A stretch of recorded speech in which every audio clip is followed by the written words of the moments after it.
Olá, meu nome é Rafael, vou te explicar um pouquinho sobre a lareira ecológica que a Libertas Rosas fabricou. O álcool já está aqui dentro, tá? É álcool 92%. Basta pegar o seu isqueiro e acender a lareira.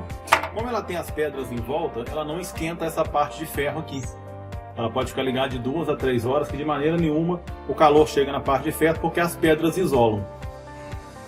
Quando você não quiser mais usar a lareira, você vai e coloca a tampa e automaticamente ela desliga.